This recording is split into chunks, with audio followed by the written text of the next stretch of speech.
Bienvenue sur Nouvelles et Tendances, votre source incontournable pour rester informé des actualités et tendances qui façonnent notre monde. Ici, nous explorons les sujets qui comptent vraiment, avec des analyses claires et des perspectives uniques. Abonnez-vous à notre chaîne et n'oubliez pas d'activer la cloche pour recevoir toutes les notifications en temps réel.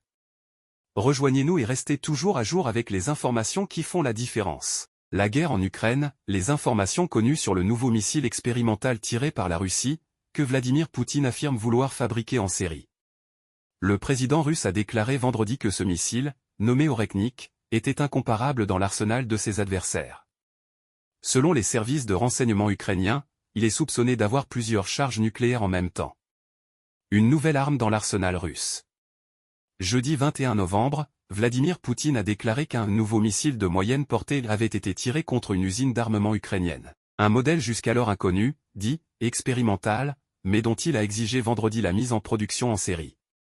Moscou présente cet essai comme une réponse au tir de missiles occidentaux à longue portée par l'Ukraine contre le territoire russe, qui a été récemment autorisé par les États-Unis. Selon les renseignements ukrainiens, si certaines de ses caractéristiques et sa portée exacte restent incertaines, ce nouveau modèle pourrait transporter plusieurs ogives nucléaires plutôt qu'une seule. France Info récapitule les informations disponibles sur ce missile expérimental. Un missile probablement construit à partir de modèles plus anciens. Ce missile, nommé Oreknik, noisetier en russe, a été décrit jeudi par le président russe comme un missile balistique à portée intermédiaire, qui est utilisé dans sa configuration hypersonique non nucléaire. Le modèle russe de missile balistique intercontinental RS-26 Rubez, dont le développement avait été arrêté en 2018, n'est pas si récent, a déclaré une porte-parole du ministère de la Défense américain, Sabrina Singh, selon l'agence d'État russe TASS. Cette hypothèse a été soutenue par Fabian Hoffman, un chercheur spécialisé dans les missiles et le nucléaire à l'université d'Oslo, Norvège. Il exprime son étonnement quant à la création d'un tel missile par la Russie, sans se référer à 90% à des modèles existants ou en utilisant des pièces du RS-26 ou d'un autre missile. Sabrina Singh a ajouté que c'est la première fois que nous le voyons utilisé sur le champ de bataille, c'est pourquoi nous le considérons comme étant expérimental. Durant une réunion avec des responsables militaires diffusée à la télévision, Vladimir Poutine a déclaré vendredi que l'armée russe continuerait les essais de ce nouveau missile et a déclaré que l'armée russe poursuivrait les essais. Selon lui, la Russie disposait d'une réserve de ces missiles, prêts à l'emploi, et que personne d'autre dans le monde ne disposait pour l'instant de ce type d'armement. Un engin suspecté d'être capable de transporter plusieurs charges nucléaires. Selon Tom Caraco, directeur du projet de défense antimissile au Center for Strategic and International Studies à Washington, ce dernier missile pourrait porter plusieurs ogives nucléaires, contrairement à d'autres projectiles russes déjà utilisés contre l'Ukraine, comme l'Iskander et le Kh-101, qui ne peuvent transporter qu'une seule ogive nucléaire. Selon le quotidien américain, il existe une particularité qui rendrait ces ogives quasiment impossibles à intercepter. Selon l'AFP, le service de renseignement ukrainien affirme que le missile tiré jeudi était muni de 6 ogives, chacune avec 6 sous-munitions, en se basant sur une vidéo diffusée sur les réseaux sociaux qui montre 6 flashs puissants qui tombent du ciel lors de l'attaque. Le missile Oreknik tiré jeudi peut atteindre la vitesse de Mach 10, soit 10 fois celle du son, selon Vladimir Poutine, soit 2,5 à 3 km par seconde, environ 12 350 km/h. Il a estimé qu'il n'y avait aujourd'hui aucun moyen de lutter contre de telles armes. Selon les informations ukrainiennes, il a même atteint, sur la dernière partie de la trajectoire, une vitesse supérieure à 11 Mach, environ 13 600 km/h. Une portée encore floue. Contrairement aux premières déclarations de l'armée de l'air ukrainienne, qui affirmait alors que la Russie avait tiré un missile balistique intercontinental de longue portée, le Pentagone a désigné le missile comme un « missile balistique à portée intermédiaire », comme l'a fait Vladimir Poutine. Selon Kiev, la distance entre la région russe d'Astrakhan, d'où le missile a été tiré jeudi, et l'usine de fabrication de satellites qu'il a touché à Dnipro, dans le centre de l'Ukraine, est d'environ 1000 km.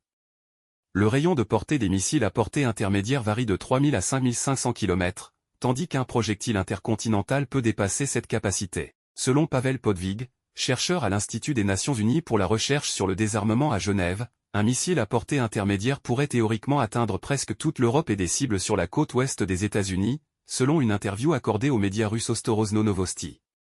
Une réaction au tir permis par les États-Unis contre la Russie. Ce tir fait partie d'une période de tension depuis le 17 novembre, lorsque les États-Unis ont accordé l'autorisation à l'Ukraine d'utiliser des missiles longue portée contre le territoire russe. Des missiles américains attaquent mais britanniques Storm Shadow ont déjà été tirés par l'armée ukrainienne sur des cibles en Russie. Moscou avait fait la promesse d'une réponse adéquate. Le lancement de l'Orechnik a été présenté par Vladimir Poutine dans son discours télévisé jeudi comme une réponse à 2 tirs ukrainiens. Il a affirmé que le conflit régional en Ukraine, qui avait été initié par l'Occident, a maintenant pris des dimensions mondiales, ajoutant qu'il n'excluait pas de cibler les pays dont les armes sont utilisées par l'Ukraine en Russie. Selon Vladimir Poutine, la Russie était en train de développer des missiles nucléaires à courte et moyenne portée afin de faire face aux projets américains de fabriquer et de déployer des missiles similaires en Europe et en Asie. Selon lui, les États-Unis ont commis une erreur en rompant unilatéralement le traité sur l'élimination des missiles à portée intermédiaire et courte en 2019, sous un prétexte absurde.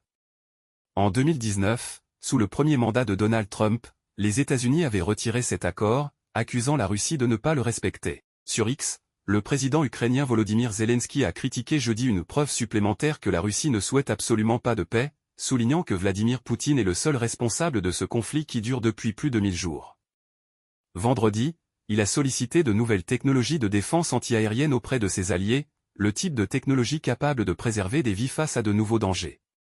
Des répercussions incertaines sur l'évolution du conflit. Selon les autorités ukrainiennes, le missile tiré par la Russie a été tiré vers l'usine Pivdenmach, un site historique de fabrication de missiles datant de la guerre froide, ce qui n'a causé que 2 blessés et des dommages mineurs. Selon Héloïse Fayet, spécialiste de la dissuasion nucléaire à l'Institut français des relations internationales, l'utilisation de ce projectile ne modifiera pas en profondeur la situation opérationnelle. Il est clair qu'ils en ont très peu et ils sont coûteux, a déclaré la chercheuse à l'AFP. Selon la BBC, Nouvelle Fenêtre, cette analyse est en accord avec celle du Conseil national de sécurité des États-Unis, qui considère que ces armes ne perturberont pas le déroulement du conflit. Cependant, selon Timothy Wright de l'International Institute for Strategic Studies, ce développement pourrait avoir un impact sur les stratégies des pays de l'OTAN, en particulier en ce qui concerne l'acquisition de systèmes de défense aérienne et d'armements offensifs.